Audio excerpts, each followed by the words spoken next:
Filime yiswe Once Upon a Time in China. Anga atera iki ngiki cyambukiraho. Ati ntabwo mukenewe hano, atabwo mujya gushaka andi 13. Ati nibyo. Ati Master Wong. Wong ati Master Yim utsinde cyangwa utsindwe atabwo ni umukino. It's just a game. Master Yim ati narwirwaza wabonye ko kutarwana. Afata urwego hano arutera hasi. Master Wong ati bibe nk'uko ubishaka as you wish. Uyu nguyu Master Yim ntabwo yoroshye azamutse agenda ku rwego yatake Master Wong urwego aruvuna. Aza yikarakasa ngakubite Wong Fei Hong. Fei Hong nawara amutera umugeri wisura Master Yim agwa hakurya Fei Hong. Master Yim ati bastard ibintu nkose ndakwereka. Araza yikarakasa urwego araruvuna. Abagabo nta numwe wagaya. Master Yim araza ngatakure Wong Fei Hong. Wong Fei Hong amushota imigerundi. Ikintu kiraza kimwituraho. Tai Chi.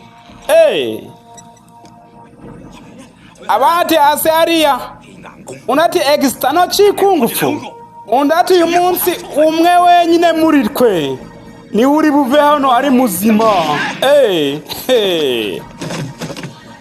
Yewe. Fei Hong arazamuka Yim na bamwiruka ati bastard urambona. Azamukirana ku rwego ngabonane na Fei Hong. Abagabo n'inzego bazikoramo akazi we. Yewe Master Yim ngashaka kubona Fei Hong ari umupfu. Nanu abanyeshuri abasore ba Master Yim ati nugira ikibazo dufite imbunda nuhangayika dufite imbunda. Uyu nguyu sasa ajyanga abamutegeje mu rwe bose arabasaranganya. Master Yim abona uburyo bari gukubita abanyeshuri be bose babamanurira hasi.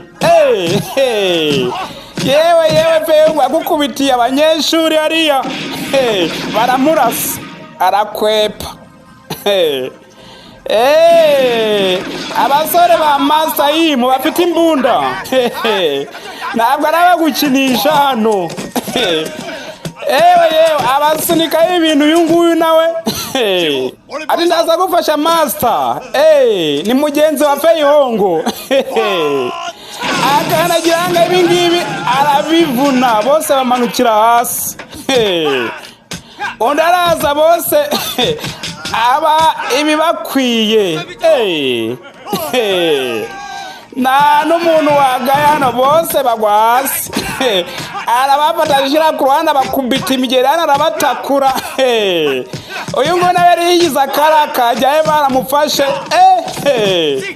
Unati muvandimwe mukuru ati wowe kizandi 13. Ati oya ndaguma hano. Ati genda. Ati ndi umuvandimwe mukuru nyumva. Bakubite hano wigiraga ngo umuvandimwe mukuru mugeri agwa hasi nk'igitebo. Uyu nguyu none arabanuka yifata ngaha. Ati mwemi nimufite kwaguma ahubwo mugende mukize mutabare andi 13. Baragenda. Uyu nguyu mugenzi afashe ibingi barabijugunya.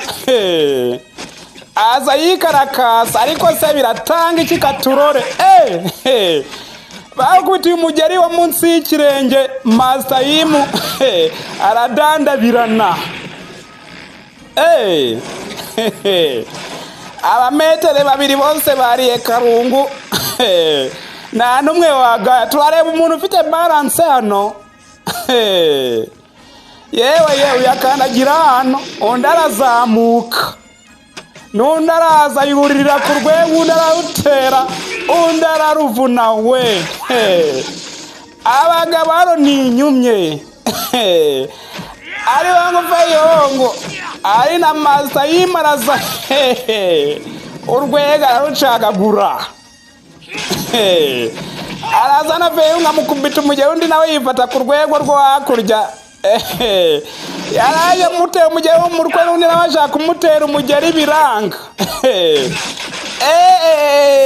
yewe we yafashe urwego rutera Feyongo nawe ararutera rwa hakurya aramanuka nta n'umwe wagayana metero hano yamuteye ingumi y'agatuza undi nawe ararizista ariko ntagiye icyo byatanga hano baguhereye isomo Master Yim agwa hasi inzego zimwituraho ati wa musenzi undabona tayici nta n'umwe wagaye ko Master Yim baracyamukubita apakati Master Yim aracyabona ibintu byinshi aja kumufata kuguru undi aramutakwa yewe umugeri wo mu maso inyongera umugabo arikuba mu migano ati Master Wongo wa musenzi we yewe ati ndakwereka abantu rwega rutera Master Wongo aramuha nawe yarazamutse ngo nyamutakure undi yifatano ati ndakwereka azamukira ku rwego n'umujinya yikarakasa urwego araruvuna agomeza satira Master Wongo amukubita umusatsi aramukata yewe Feyongo baramuhaye agwa hakurya Master Yim ntabwo yoroshe ati igitero cy'inzoka ati byose biri mu kwirwana wa mwana ati bubyita yimuzi masho ati simani yuzuye ibitunguranye ati si yuzuye ibintu bitunguranye arataka yewe ibi ntabwo bibaho, that is impossible. Aho umuntu agukubita imigeri 3 mu kirere. yewe uyu nguyu yagize gutya atura ibingibi hakurya. Undi nawe araza, undi ngamutakure, undi araresist. Umucanga aryana bamukubita akantu. Agiye gutakura, Feyongo aramutakura. Undi afunga inguma ariko ntacyo bitanga. Ati ngwino. Master Yim araza ariko ntacyo bitanga. Arazamuka afata umusatsi wa Feyongo arawukurura. Feyongo azamuka mu kirere umutwe arawujegeza. Arangije afata wa musatsi wa Master Yim arawucagagura. Aka ni agasuzuguro. Akagabo kabaye nk'agasazi ati wa musenzi we urambwira impamvu ucagaguye umusatsi wanjye. Yaraje aragasagongeza gahinyongera. Master Yim warigize akarakajya ati Master Wongo wa mushenzi we.